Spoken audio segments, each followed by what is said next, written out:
여러분은 지금 이 전쟁에 대해 얼마나 알고 계십니까? 미국과 이스라엘이 이란을 공격했다. 중동에 전쟁이 터졌다. 기름값이 오른다. 여기까지는 다들 아실 겁니다. 하지만 이런 사실은 아셨나요?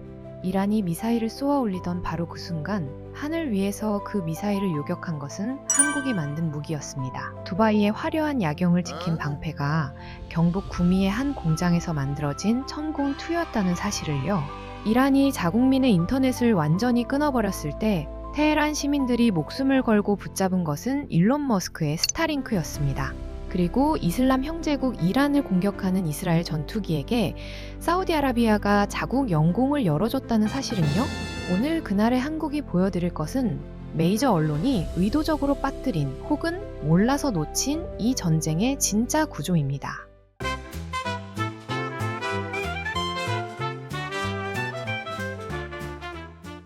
이란은 이 전쟁을 이슬람 대 불신자의 대결로 포장하려 했습니다. 아랍 정부들이 실제로 동참하리라 기대한 건 아닙니다. 수니 시아 분열은 1000년도 넘은 것이니까요. 이란의 노림수는 따로 있었습니다. 각국 아랍 민중의 반이스라엘 감정에 불을 질러 걸프 왕정들이 미국 이스라엘에 협력하기 부담스러운 분위기를 만드는 것, 즉 정부가 아닌 민심을 흔드는 전략이었습니다. 하지만 그 계산도 빗나갔습니다. 이스라엘-이란 전쟁 당시 이란이 이스라엘을 향해 미사일과 드론을 발사하자 요르단 왕립 공군은 자국 영공을 지나는 이란의 드론과 미사일을 직접 격추했습니다. 이슬람 국가 요르단이 이란 무기를 요격해 사실상 이스라엘을 도운 것입니다. 요르단 정부는 자국 영공과 시민을 보호하기 위한 행동이라고 공식 발표했지만 국제 전문가들은 이것이 이스라엘과의 긴밀한 방공 협력 없이는 불가능한 작전이었다고 분석했습니다. 독일 도이체벨레 보도에 따르면 요르단은 이란 드론을 격추했고 사우디아라비아는 이스라엘이 자국 영공을 사용할 수 있도록 허용한 것으로 알려졌습니다. 더 충격적인 것은 사우디아라비아입니다. 사우디는 공식적으로 이스라엘을 규탄하는 성명을 냈습니다. 표면적으로는요. 하지만 그 뒤에서는 이스라엘 공군에게 자국 영공 통과를 허용했다는 것이 국제 언론을 통해 보도되었습니다. 사우디아라비아가 왜 이런 선택을 했을까요? 답은 이슬람보다 훨씬 오래된 적대감에 있습니다. 수니파 맹주 사우디와 시아파 맹주 이란은 종파 전쟁, 석유 패권, 예멘 내전에서 수십 년간 물밑 전쟁을 벌여온 숙적이었습니다. 이들에게 이란의 핵무장은 이스라엘의 핵무장보다 훨씬 더 실존적인 위협이었습니다. 이란이 미국 이스라엘의 공습에 보복으로 사우디 영내 미군 기지를 드론으로 공격하자 사우디 빈 살만 왕세자는 이를 비겁한 공격이라고 강력하게 비난했습니다. 이란이 직접 사우디를 때린 순간 관망하던 걸프 왕정 국가들이 빠르게 미국 편으로 기울었습니다. 이란은 군사적 보복을 선택하면서 아랍 세계를 자기 편으로 만들기는커녕 하나씩 적으로 돌려세우는 최악의 실수를 저질렀습니다. 그리고 이 전쟁에서 또 하나의 역사가 새로 쓰였습니다. 이스라엘 공군의 F-35I 아디르 전투기가 이란 공군의 약 130 전투기를 격추했습니다. F-35가 실전에서 유인 전투기를 격추한 것은 이 전쟁이 세계 최초였습니다. 2001년 실전 배치 이후 20년 넘도록 한 번도 없었던 일이 이란 영공에서 처음 기록된 것입니다. F-35의 스텔스와 센서 융합 능력이 실전에서 처음으로 유인기 대 유인기 교전에서 검증된 순간이었습니다. 수니파 아랍이 이스라엘 편으로 기울고 이란의 보복은 오히려 중동 전체를 적으로 만들었습니다. 그런데 이 전쟁에는 또 다른 전선이 있었습니다. 총알이 아닌 위성 신호로 싸운 전쟁, 이란 정권 대 이란 국민의 디지털 내전이었습니다. 2025년 12월 28일 극심한 경제난과 신정체제에 분노한 이란 국민들이 거리로 쏟아져 나왔습니다. 이란 정부는 익숙한 방식으로 대응했습니다. 총을 쏘고 잡아가두고 그리고 인터넷을 끊었습니다. 이란 당국은 전국적으로 인터넷과 전화 서비스를 전면 차단했습니다. 정부 사이트부터 국영 언론까지 접속이 막혔습니다. 시위 현장을 세상에 알릴 모든 창문을 닫아버린 것입니다. 더 충격적인 것은 이란 정부가 자국민 진압에 동원한 방법이었습니다. 이란 정부는 이라크에서 용병을 데려와 자국 시위대를 학살하는 데 투입한 정황이 드러났습니다. 이란 국민을 진압하기 위해 이란 군인도 아닌 외국 용병을 쓴 것입니다.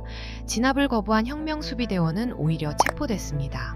이란 정권은 자국민을 이라크 용병으로 학살하면서 시위대 사망자를 혁명수비대원 사망자로 바꿔 등록하라고 유족에게 강요했습니다.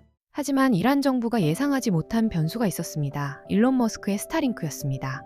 이란 정부가 인터넷을 차단하자 스타링크는 이란 내부에서 위성 인터넷을 무료로 개방했습니다. 수면 아래서 몇 년 전부터 밀수입된 스타링크 단말기들이 테헤란 곳곳에 지붕 위에 숨겨져 있었고, 인터넷 차단 이후에도 시위 현장 영상이 전 세계로 유출되기 시작했습니다. 이란 정부는 군사 수준의 전파 교란으로 스타링크 신호를 막으려 했습니다. 하지만 위성이 수백 개 궤도에 분산된 스타링크의 특성상 완전한 차단은 불가능했습니다. 이스라엘 NCB 방송이 테헤란 시민들을 인터뷰했습니다. 시민들은 정부의 인터넷 차단에 맞서 스타링크로 버티고 있으며 트럼프의 개입을 기다리고 있다고 밝혔습니다. 머스크의 스타링크 무료 개방은 단순한 인도주의적 행동이 아니었습니다. 트럼프 행정부는 이란 반정부 시위대를 공개적으로 지지했고, 이란 정권이 시위대를 학살하는 것을 이란에 대한 군사 행동의 명분으로 활용했습니다. 디지털 공간에서 이란 시민들을 이란 정권의 정보 봉쇄로부터 해방시키는 것, 그것이 머스크와 트럼프의 계산이었습니다. 총 한 발 쏘지 않고 이란 정권의 정보 통제권을 무력화한 것입니다. 실제로 이란 최고 지도자 하메네이는 금요 예배 연설에서 인터넷 차단을 방해하는 외부 세력에 절대 물러서지 않겠다고 직접 경고해야 했습니다. 위성 인터넷 서비스 하나가 이란 최고 권력자의 연설 주제가 될 만큼 스타링크는 이란 체제의 실질적인 위협이었습니다. 스타링크가 이란의 정보 장막을 뚫고 아랍 국가들이 이스라엘 편으로 기울었습니다. 그런데 이 전쟁에서 한국인이 가장 주목해야 할 장면은 따로 있습니다. 두바이의 밤하늘에서 이란 미사일을 요격한 것이 다름 아닌 한국산 무기였다는 사실입니다. 2026년 3월, 이란이 아랍에미레이트를 향해 대규모 미사일과 드론 공격을 퍼붓기 시작했습니다. 아랍에미레이트 국방부 발표에 따르면 단 며칠 만에 이란이 발사한 탄도미사일과 드론이 수백 기에 달했습니다. 두바이 국제공항, 제벨알리 항구, 부르즈알 아랍 인근에 폭발이 이어졌습니다. 세계에서 가장 화려한 도시가 전쟁터가 되는 순간이었습니다. 그리고 그 하늘에서 이란 미사일을 막아낸 방패 중 하나가 경북 구미에서 만들어진 천궁2였습니다. 천궁2는 2022년 아랍에미레이트가 4조 원 규모의 계약을 체결하며 도입한 한국형 중거리 지대공 미사일 체계입니다. 이번 전쟁이 터졌을 때 2개 포대가 실전 배치되어 있었습니다. 미국의 패트리어트, 이스라엘의 에로우와 함께 아랍에미레이트의 3중 방공망을 구성하던 천궁2는 이번 전쟁에서 처음으로 실전 교전에 투입되었습니다. 국회 국방위 소식통이 확인한 결과 아랍에미레이트에 투입된 천궁2 2개 포대는 탄도미사일 요격에서 96%, 순항미사일 요격에서 8발 전량 요격 100% 성공률을 기록했습니다. 미국의 패트리어트가 수십 년간 중동에서 운용되며 실전 검증을 쌓아온 것처럼 천궁2는 이번 전쟁 한 번으로 그 성능을 전 세계에 증명한 것입니다. 전쟁이 장기화되자 아랍에미레이트는 더 급박한 요청을 해왔습니다. 2026년 3월 8일 아랍에미레이트 공군 수송기 C-17이 대구 국제공항에 직접 착륙했습니다. 구미 공장에서 생산한 천궁2 요격 미사일 30여 발을 긴급 수송하기 위해서였습니다. 공장에서 생산하자마자 수송기에 싣는 말 그대로 즉석 납품이었습니다. 아랍에미레이트는 이란의 공격이 이어지는 동안 요격 미사일 재고가 빠르게 소진되고 있었고, 가격 경쟁력과 즉각 납품 능력에서 천궁2가 패트리어트를 압도한 것입니다. 아랍에미레이트의 긴급 요청에 국내 방산업체 직원 약 40명이 현지 군인 교육을 위해 출장 중이었습니다. 전쟁 한복판에 한국 민간인이 있었던 것입니다. 이 사실이 알려지면서 노조가 직원들의 즉각 귀국을 촉구하는 성명을 내는 소동이 벌어지기도 했습니다. 천궁2 실전 검증 소식이 전해지자 LIG넥스1은 주식시장에서 상한가를 기록했고 하나시스템은 29% 급등했습니다. 시장은 이것이 단순한 일회성 이슈가 아니라는 것을 즉각 알아챈 것입니다. 전문가들은 이번 실전 검증이 사우디아라비아, 카타르, 오만 등 다른 걸프 국가들의 방공망 교체 수요로 이어질 것으로 전망합니다. 더 나아가 러시아 미사일 위협에 노출된 폴란드, 루마니아 등 동유럽 국가들도 천궁2에 눈을 돌리기 시작했습니다. 한국은 에너지를 중동에 의존하는 나라이면서 동시에 중동의 방공망을 지키는 무기를 만드는 나라가 되었습니다. 이 전쟁은 한국에게 위기이자 새로운 산업 패권의 출발점입니다. 천궁2가 두바이 하늘을 지키는 동안 이 전쟁의 진짜 피해자들은 따로 있었습니다. 이란 정권의 잔혹함은 시위대를 향한 총구로도 모자라 경제폭탄으로 한국 서민의 지갑까지 겨누고 있습니다. 그 파괴의 경로를 추적해 보겠습니다. 이란은 군사적으로 밀리자 경제폭탄을 꺼내들었습니다. 전 세계 원유 수송의 약 20%가 지나는 호르무즈 해협을 봉쇄하고 해협을 통과하는 유조선을 무차별적으로 공격했습니다. 선박보험료는 순식간에 4에서 6배 폭등했고 글로벌 에너지 공급망이 사실상 마비 상태에 들어갔습니다. 그런데 흥미로운 점이 있습니다. 이란이 호르무즈 해협을 봉쇄하면 중국도 피해를 입습니다. 이란이 제재를 피해 석유를 팔 수 있는 거의 유일한 고객이 중국인데 이란 석유도 이 해협을 통해야 합니다. 호르무즈 봉쇄는 이란 최대 우방인 중국의 석유 수입도 차단하는 자충수입니다. 또한 봉쇄가 장기화될수록 미국의 군사 개입 명분이 강해집니다. 마르코 루비오 국무장관은 이란의 호르무즈 봉쇄 시도를 두고 자살 행위라고 직접 표현했습니다. 이 충격의 최대 피해국 중 하나가 대한민국입니다. 우리나라 원유 수입의 70% 이상이 중동에서 옵니다. 에너지 한방향 의존이라는 구조적 취약성이 이 전쟁에서 다시 한번 적나라하게 드러났습니다. 전쟁이 끝난 뒤 가장 현실적인 시나리오는 이렇습니다.